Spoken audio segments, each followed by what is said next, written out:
ভিডিওতে আমরা সপ্তম শ্রেণী দ্বিতীয় পর্যায়ক্রমিক মূল্যায়নে পরিবেশ ও বিজ্ঞানের 12 নম্বর স্কুলের প্রশ্নের উত্তরগুলো আলোচনা করব।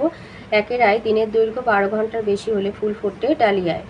2, বিশ্ব প্রথম পেট্রোলিয়াম উৎপাদন হয় 1859 খ্রিস্টাব্দে। 3, গাড়িতে থাকে সেকেন্ডারি সেল। 2, আয়তে শূন্যস্থান পূরণ, উইন্ড মিল বা বায়ুকল যেটা স্থাপন করা হয় যেখানে বায়ু শক্তি বেশি। 2, আলুর বিচ্ছুরণ আবিষ্কার করা হয় 1666 খ্রিস্টাব্দে। 3 আয়তে আছে সোলার ক্যালকুলেটরে আলোক শক্তি তড়িৎ শক্তিতে রূপান্তরিত হয়। 2 দিয়েছে এক্স রে কি, এটা আছে বইয়ের 36 পাতায়। এক্স রে কি, এটা আছে 1 নম্বরে। তো লিখবে যে এক্স রে হলো এক রকমের অদৃশ্য শক্তি, 1 নম্বরের আছে তাই বেশি লেখার দরকার নেই। যে এক রকমের অদৃশ্য আলো এক্স রে চামড়া ভেদ করে যেতে পারে, এই দিয়ে হাড়ের ছবি তোলা হয়।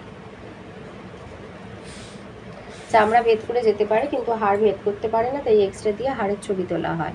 3 দিয়েছে ফিউজ তার কী কাজে লাগে, বৈদ্যুতিক সার্কিটের নিরাপত্তার জন্য ফিউজ তার ব্যবহার করা হয়।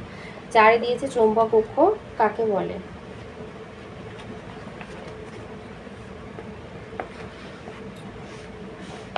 চৌম্বক অক্ষ লিখবে, চুম্বকের উত্তর ও দক্ষিণ মেরু যোগ করলে যে সরলরেখাংশ পাওয়া যায় তাকে চৌম্বক অক্ষ বলা হয়। চুম্বকের উত্তর আর দক্ষিণ মেরু যোগ করলে যে সরলরেখাংশ পাওয়া যায় তাকে চৌম্বক অক্ষ বলে। 4 আছে বর্ণালী কি অথবা আলোর প্রতিসরণ কাকে বলে।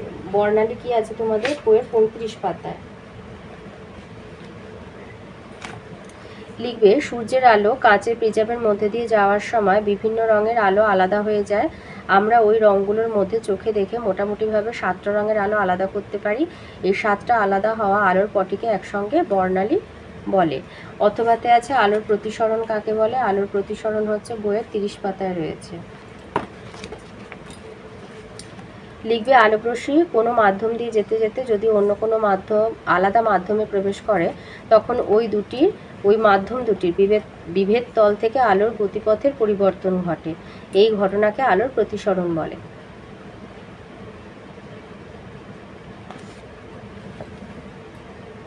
পাঁচের আয়তে আছে আলোর প্রতিফলন কাকে বলে। প্রতিফলনের সূত্রগুলি লেখো। আলোর প্রতিফলন আছে বইয়ের 31 পাতায়।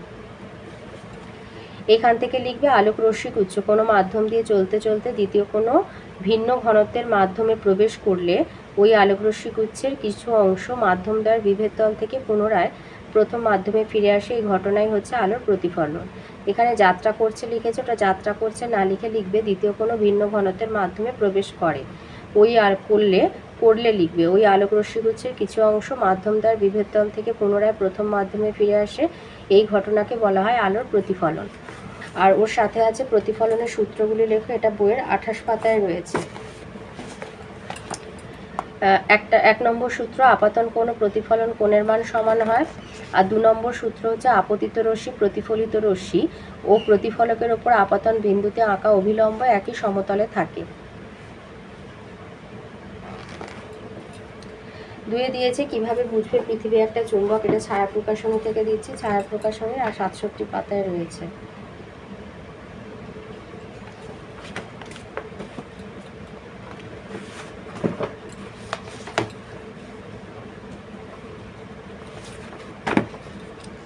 একটু ধরতে অসুবিধা হচ্ছে,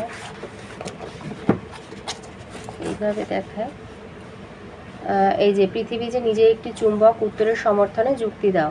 লিখবে, একটি চুম্বকের মাঝখান থেকে সুতো বেঁধে ঝুলিয়ে দিলে বা একটা লোহার দণ্ডকে বহুদিন ধরে পৃথিবীর উত্তর দক্ষিণ দিক বরাবর রেখে দিলে দেখা যায় দণ্ডটির মধ্যে ক্ষীণ চুম্বকত্ব সৃষ্টি হয়েছে।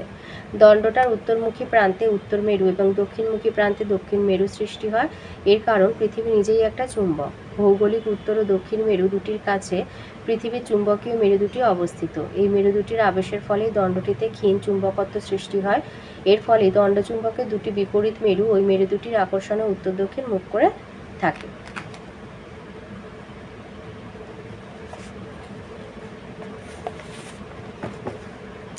এরপরে আছে তড়িৎ চুম্বকের ব্যবহারগুলি লেখো। এটা আছে বইয়ের 58 পাতায়।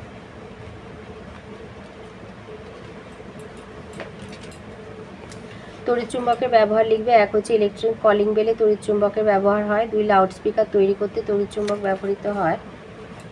3 হচ্ছে ইলেকট্রিক ক্রেনে তড়িৎ চুম্বক ব্যবহৃত হয়। 4, চোখে কোনো চুম্বক পদার্থের কণা পড়লে তা তুলতে ব্যবহার হয় এক বিশেষ যন্ত্রে, সেই যন্ত্র তৈরিতে তড়িৎ চুম্বক ব্যবহৃত হয়। 5 মোটর তৈরিতে তড়িৎচুম্বক ব্যবহৃত হয়, আর 6 টেলিফোনে তড়িৎচুম্বক ব্যবহৃত হয়। 4 দিয়েছে পরিবেশ বান্ধব শক্তি হিসাবে বায়ু শক্তি ব্যবহারের সুবিধাগুলো কি কি। এটা তোমাদের বইয়ের 68 পাতায় আছে।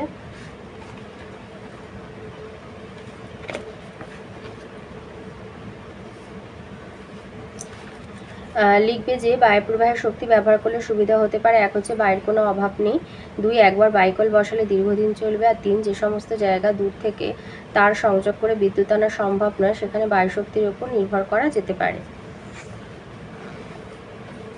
এবার আসি লাইফ সায়েন্সে। 1 আছে ফুলের কোন অংশ থেকে বীজ তৈরি হয়, এখানে হবে ডিম্বক। 2 দিয়েছে মূলরোমের কাজ কি, এটা আছে তোমাদের বইয়ের 184 পাতায়।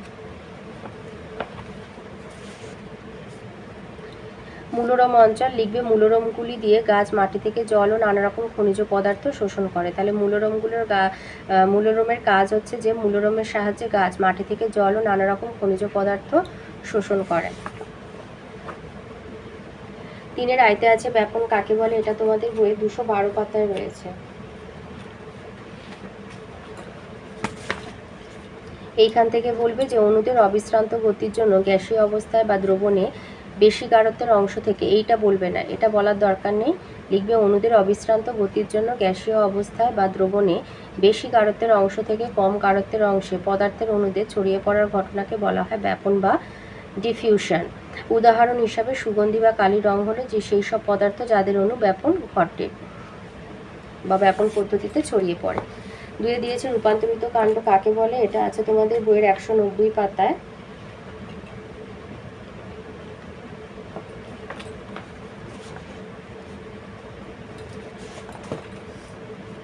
লিখবে কিছু কিছু গাছের কাণ্ড আমাদের ঠিক চেনা কাণ্ডের মতো নয়, নিজেদের সুবিধার জন্য সেই সমস্ত গাছগুলো তাদের কাণ্ডগুলোকে পাল্টে ফেলেছে।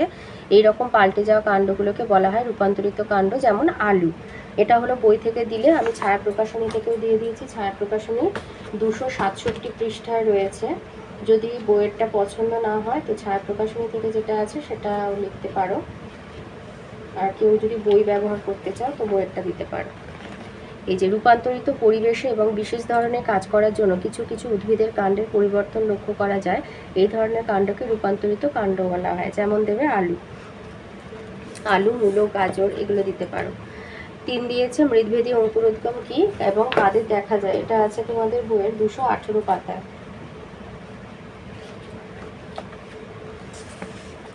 আচ্ছা, মৃদভেদী অঙ্কুরোদ্গম কাদের দেখা যায়, এটা হচ্ছে কুমড়ো তেঁতুল বীজের মৃদভেদী অঙ্কুরোদ্গম দেখা যায়। তো এটা মৃদভেদী অঙ্কুরোদ্গমের সংজ্ঞাটা লিখবে যে যেসব অঙ্কুরোদ্গমের সময় বীজপত্র বীজত্বক ফাটিয়ে মাটির উপরে উঠে আসে সেই অঙ্কুরোদ্গমগুলিকে মৃদভেদী অঙ্কুরোদ্গম বলে। যেমন কুমড়ো এবং তেঁতুলের বীজে মৃদভেদী অঙ্কুরোদ্গম দেখা যায়। তো এই ছিল আজকের আমাদের সপ্তম শ্রেণী পরিবেশ এবং বিজ্ঞানের 12 নম্বর স্কুলের প্রশ্নের উত্তরগুলো।